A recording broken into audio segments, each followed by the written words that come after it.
नमस्कार मेरे प्यारे विद्यार्थियों, मैं हूं Rakesh Kumar Sharma, university gold medalist और आप हैं मेडल स्कॉलर चैनल पर। विद्यार्थियों, क्या आप बनना चाहते हैं आईपीएस? नई एजुकेशन पॉलिसी 2020 में बच्चों को आईपीएस बनाने के लिए 11वीं क्लास में कौन से सब्जेक्ट दिलाएं, चर्चा करेंगे आज इसी विषय पर। और इस वीडियो का एक व्हाट्सएप शेयर किसी की ज़िंदगी बदल सकता है, इसीलिए विद्यार्थियों कंजूसी ना करके हर उस विद्यार्थी तक इस वीडियो को पहुंचाइएगा जो अपनी लाइफ में कुछ करना चाहता है। आपके एक शेयर से उसकी ज़िंदगी बदल सकती है, वो जान सकता है उसे क्या करना है, उसमें एक नई उम्मीद आप जगा सकते हैं। विद्यार्थियों, ऐसे वीडियोज़ को शेयर करिए जो किसी की ज़िंदगी बदलने का मादा रखते हैं। ऐसे वीडियोज़ हम रात दिन शेयर करते हैं जिनसे किसी का टाइम वेस्ट होता है, या तो उनमें कोई संदेश नहीं होता या जनरल इन्फॉर्मेशन होती है। करिए ऐसे वीडियोज़ को संदेश प्रसारित जिनसे आपकी इमेज भी बिल्डअप होकर के आएगी।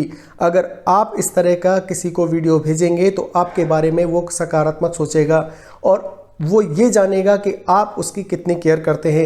यही कारण है कि आपने उसे ऐसा वीडियो भेजा है जो उसकी ज़िंदगी बदलने का मादा रखता है। तो चलिए करते हैं चर्चा शुरू कि कौन से सब्जेक्ट दिलाएं 11वीं क्लास में जिससे मदद मिलेगी आपको आईपीएस बनने में। तो शुरू करते हैं आज का वीडियो।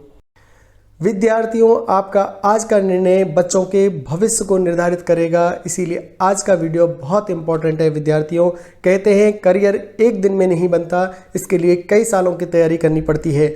अगर आप 10वीं कक्षा की बोर्ड की परीक्षा दे रहे हैं और भविष्य में इंडियन पुलिस सर्विसेज यानी आईपीएस अधिकारी बनना चाहते हैं तो आपको सलाह दी जाती है कि आप 11वीं और 12वीं कक्षा के लिए जो भी स्ट्रीम चुनें उसमें आपकी रुचि होनी चाहिए। हालांकि आईपीएस अधिकारी बनने के लिए आर्ट्स, कॉमर्स, साइंस में से किसी खास स्ट्रीम की आवश्यकता नहीं है। कोई भी छात्र किसी भी स्ट्रीम को चुनकर भविष्य में आईपीएस अधिकारी बनने की इच्छा रख सकता है। लेकिन कुछ स्ट्रीम के सब्जेक्ट ऐसे होते हैं विद्यार्थियों जिन्हें पढ़कर आप अपने भविष्य के करियर के लिए एक मजबूत नींव प्रदान कर सकते हैं। कक्षा 10वीं के बाद छात्र स्ट्रीम को लेकर काफ़ी टेंशन में रहते हैं। इस वीडियो के माध्यम से हम छात्रों की टेंशन को कम करने की मदद करेंगे।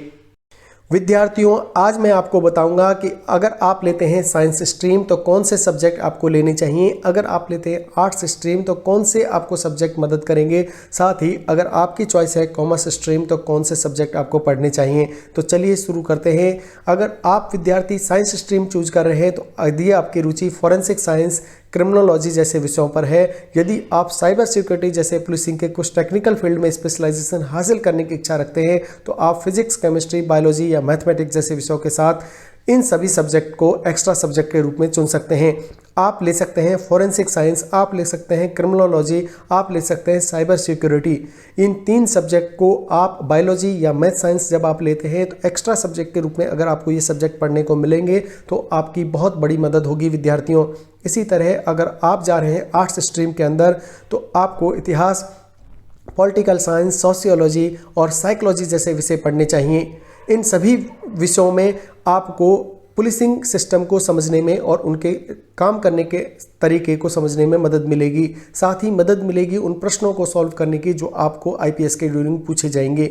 ये सभी विषय सामाजिक मुद्दों, शासन, मानव व्यवहार की बेहतर समझ प्रदान करते हैं। किसी भी उम्मीदवार की ये नॉलेज कानून प्रवर्तन यानी लॉ एनफोर्समेंट की फील्ड में काम आ सकती है। विद्यार्थियों, अगर आप पसंद कर रहे हैं कॉमर्स स्ट्रीम को तो कॉमर्स स्ट्रीम में अकाउंटेंसी आपको पढ़नी चाहिए, इकोनॉमिक्स आपको पढ़नी चाहिए, साथ ही पढ़ना चाहिए बिजनेस स्टडीज़ जैसे विषयों को। इनके माध्यम से फाइनेंस और बिजनेस पर फोकस किया जाता है। बता दें कि फाइनेंशियल क्राइम से निपटने के लिए पुलिस बजट को मैनेज करते समय इन विषयों के माध्यम से फाइनेंशियल ट्रांजैक्शन, इकोनॉमिक पॉलिसी और बिजनेस ऑपरेशन के बारे में जाना जाता है। तो इस तरह विद्यार्थियों, अगर आप जाएंगे साइंस स्ट्रीम में तो पढ़ना चाहिए फॉरेंसिक साइंस, क्रिमिनोलॉजी और साइबर सिक्योरिटी जैसे पुलिसिंग कुछ टेक्निकल फील्ड में स्पेशलाइजेशन। साथ ही अगर आप जा रहे हैं आर्ट्स फील्ड में तो आपको सब्जेक्ट लेने चाहिए इतिहास, पॉलिटिकल साइंस, सोशियोलॉजी या साइकोलॉजी जैसे विषय। और अगर आप जा रहे हैं कॉमर्स फील्ड में तो आपको पढ़ना चाहिए अकाउंटेंसी, इकोनॉमिक्स और बिजनेस स्टडीज जैसे विषयों को प्रेफर करना चाहिए, क्योंकि यही सब विषय हैं जो आपको तैयारी में मदद करेंगे। विद्यार्थियों, अक्सर होता यह है कि हम किसी दोस्त के कहने पर या रिश्तेदार के कहने पर या बड़ों ने जो सब्जेक्ट लिया है, मम्मी पापा ने जो सब्जेक्ट लिया है, उसी सब्जेक्ट को लेते हैं। टाइम बदल चुका है विद्यार्थियों, आपको उन सभी विषयों को पढ़ना चाहिए जो आज के डिमांडिंग है। आज किस विषय की डिमांड है, आज के जो सिस्टम में आप टॉप लेवल पर किन सब्जेक्ट की मदद से पहुंच सकते हैं, उन्हीं सब्जेक्ट को आपको पढ़ना चाहिए। तो आज के वीडियो में मैंने आपको बता दिया है कि साइंस अगर आपने ली है, बायोलॉजी या मैथ, तो आपको फॉरेंसिक साइंस, क्रिमिनोलॉजी और साइबर सिक्योरिटी जैसे एडिशनल विषय पढ़ने चाहिए। साथ ही आर्ट्स अगर आपने ली है तो आपको सोशियोलॉजी, साइकोलॉजी, पॉलिटिकल साइंस और हिस्ट्री को प्रेफर करना चाहिए। साथ ही अगर कॉमर्स स्ट्रीम में आप लिए हैं तो अकाउंटेंसी, इकोनॉमिक्स और बिजनेस स्टडीज को आपको प्रेफर करना होगा, तभी आप बन सकते हैं आईपीएस। और आईपीएस बनने में आपको एक स्टेप आप और विद्यार्थियों से आगे हो जाएंगे। विद्यार्थियों, ये तो बात हो गई है कि हमने आपको स्ट्रीम वाइज सब्जेक्ट बता दिए, लेकिन कुछ एक यूनिक सब्जेक्ट होते हैं जो प्री में आपकी बहुत ज़्यादा मदद करते हैं, प्री को क्लियर करने में आपको वन स्टेप आगे बढ़ाते हैं। यही कारण है कि आईपीएस अधिकारी के कई एजुकेशनल बैकग्राउंड से आते हैं। ऐसे में छात्रों को उस स्ट्रीम को अपनाना चाहिए जिन विषयों को पढ़ने में उसे मजा आए। यानी कोई भी स्ट्रीम आप ले सकते हैं विद्यार्थियों, लेकिन उस स्ट्रीम के अंदर आपको कौन सा सब्जेक्ट ज़्यादा प्रेफर करना चाहिए उसकी जानकारी मैं दे चुका हूं। आईपीएस अधिकारी बनने के लिए union public service commission UPSC की ओर से आयोजित होने वाली सिविल सर्विसेज एग्जाम को पास करना होता है, जिसमें रैंक के आधार पर आईपीएस अधिकारी पद के लिए उम्मीदवारों का चयन किया जाता है।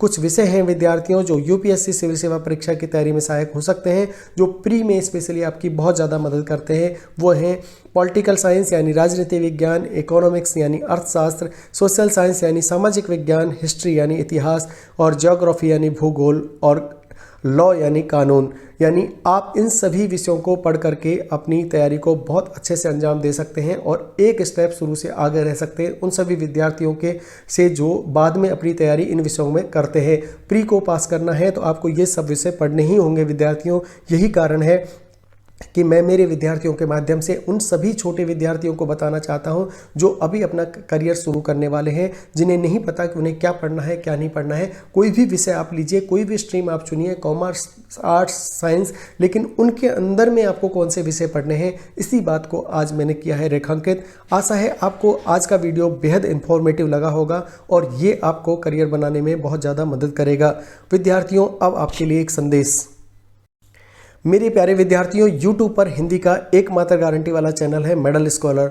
हम जो तैयारी कराते हैं बहुत मेहनत के साथ कराते हैं। हमने रामचरितमानस, बिहारी रत्नाकर, यही सच है, कबीर ग्रंथावली, बहुत सारी कहानियाँ और हिंदी साहित्य में एक ऐसा वीडियो बनाया है जो एकमात्र वीडियो आपको 40% क्वेश्चन आने की गारंटी देता है। विद्यार्थी अथक प्रयास और मेहनत के बाद ये वीडियो हमने तैयार किया है। उन सभी विद्यार्थियों को आप इस वीडियो को शेयर कर सकते हैं जिनके बारे में आप केयर करते हैं, और जो तैयारी कर रहे हैं हिंदी से, उन सभी को आप लिंक भेज सकते हैं जिससे उनकी मदद होगी और आपके बारे में वो पॉजिटिव सोच रख सकेंगे। वो जान सकेंगे कि आप कितने केयरिंग नेचर हैं कि आपने वहाँ भी उनका ध्यान रखा और ऐसे वीडियो को उनके पास भेजा जो बेहद इंफॉर्मेटिव है। आप अपने सामाजिक संबंधों को और ज़्यादा बढ़ा सकते हैं इसके साथ, जब आप किसी को ऐसा वीडियो भेज सकते हैं जो उसकी ज़िंदगी बदलने का, परिवर्तन करने का मादा रखता है, तो आपके बारे में भी पॉजिटिव ऑरा बनेगा। और जब और पॉजिटिव ऑरा बनेगा तो आपकी सफलता सुनिश्चित होगी, क्योंकि ब्लेसिंग्स आपको निकल करके आती है। जब दूसरों के बारे में भला आप सोचते हैं तो वहाँ से जो पॉजिटिव वेव्स आपको मिलेगी वो आपको आपकी ज़िंदगी में उन्नति करने में मदद करेगी। इसीलिए विद्यार्थियों, हमेशा विद्याधन को बांट के चलना चाहिए। आप तैयारी कर रहे हैं किसी और सब्जेक्ट की और विद्यार्थी कर रहा होगा हिंदी की तैयारी, तो उसकी मदद करिए। अगर आपको बेहतर कंटेंट पता है तो उसे भेजिए, व्हाट्सएप पे शेयर करिए, उसे एक लिंक भेज देंगे तो उसे कितनी मदद मिलेगी आप सोच भी नहीं सकते। अगर उसके पेपर में, इस प्रश्न पत्र में क्वेश्चंस आ गए तो विद्यार्थी ताउम्र आपका वो शुक्रगुजार रहेगा। वो कट से उसके मन में रहेगी कि इस आदमी ने मेरे ऐसे वक्त मदद करी थी जब मेरी तैयारी को एक और स्टेप, एक और मुकाम पर लेकर गया था वो वीडियो। तो विद्यार्थियों, आशा है आप इसी तरह से वीडियो शेयर करते रहेंगे। जो इंपॉर्टेंट वीडियोज़ हैं उनको शेयर करिए, लाइक करिए और विद्यार्थियों की भी मदद करिए जो हिंदी से अपनी तैयारी कर रहे हैं। आज का वीडियो देखने के लिए बहुत बहुत धन्यवाद दोस्तों।